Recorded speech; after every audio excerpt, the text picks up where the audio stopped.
You can actually see the victim walking up to the house to deliver food, but the video cuts off at that point. You actually see on the following day, on the 20th, the suspect, Oscar Solis, was carrying trash bags with another individual, and you can see them carrying these trash bags around the side of the house. He'd been texting his wife. He was making his last delivery of the night when he disappeared.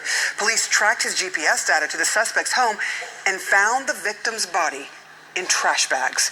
CNN's Carlos Suarez is live for us now with more on this story. Have police figured out why on earth someone would do this? Well, Sarah, good morning. So the Pasco County Sheriff believes that the accused here, the suspect, wanted to rob the victim. It appears that they found some of his jewelry inside of the suspect's home. That suspect has been identified as 30-year-old Oscar Solis, and the victim was identified as Randall Cooke. Now, according to the sheriff's office, Cooke was texting his wife, told her he was making one more Uber Eats delivery and that he was going to go home right after. Some hours pass by and the wife becomes concerned because she hasn't heard from her husband.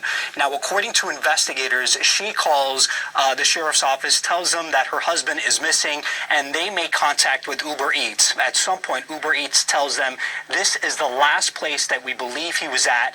The deputies, they go out to that home, but there's no one at the house, and so they return the next day. That's when we're told that Solis's roommate shows them some surveillance video from that house. Here is the sheriff describing what the video captured.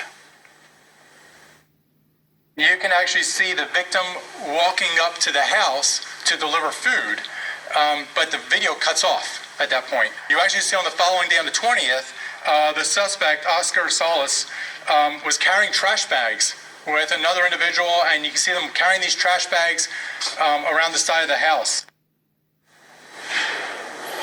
Again, it appears that the victim here was killed for his jewelry, it seems. As you mentioned in your lead-in coming to me, the sheriff's office says that Solis was on parole out of Indiana, and he had not registered in Pasco County as a convicted felon.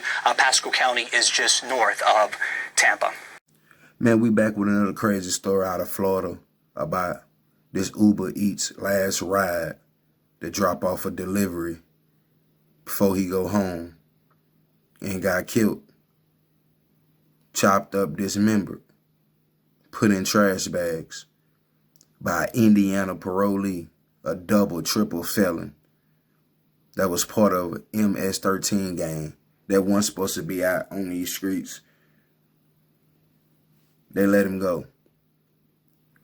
You know what I'm saying? Well, he really wouldn't let go. He was out on parole, but still, they let him out to prey on other people. He was doing the same shit.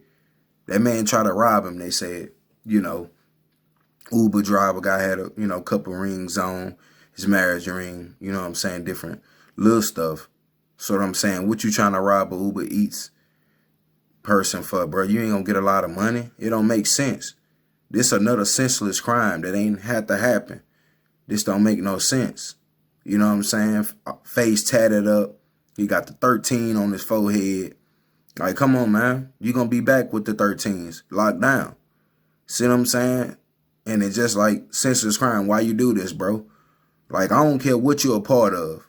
You know what I'm saying? Like, you could be a part of anything you want to.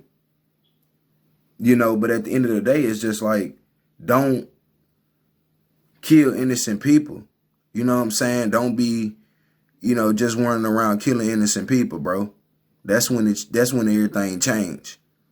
See what I'm saying? You got innocent people out here, taking care of family, working regular jobs and doing what they got to do. You know what I'm saying? Uber Eats, most of the time when they doing Uber Eats, they got 2 jobs. You see what I'm saying? So they working double shifts and shit, and then this happened. But like I said, we're in our last days, though. And it is what it is.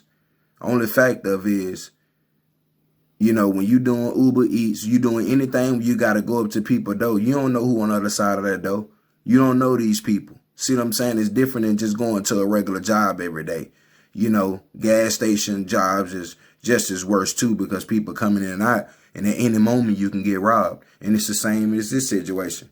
Pizza delivery guys, you know what I'm saying? Domino's, that's why they stop. you know, back in the day, and only having $20. If you got more than 20, then you got to do it on a card, or you got to go, you know, go pick it up or whatever. So, you got to tell them before time, so they had to change. But that's it, you know. But, you know, back in the day, they used to come out and, but, you know, you got 100, you know, you can just order how much, they had it, you know. But nowadays, this the type of shit you get going on. But like I said, man, this is just another crazy, senseless crime, man. You can't even have a job. You can't even, you know, be a piece of delivery guy nowadays. You can't be an Uber Eats driver. You know what I'm saying? You can't even, like, you need jobs where you kind of, you know, confined and shit. You know what I'm saying? Office jobs and shit like that. It's a shame that, you know, this type of things happen. But this is a crazy situation, man. Like I said, prayers goes out to the family of the Uber driver. You know, and justice will be served. Bro going to spend the rest of his life in prison. But let me know what y'all think about this crazy story. We got Uber Eats driver, you know, gunned down and dismembered the bad way by an MS-13 gang member. It don't make no sense. Like I said, this was his last ride. He didn't even know it. You know, but let me know what y'all think about this crazy story. We out.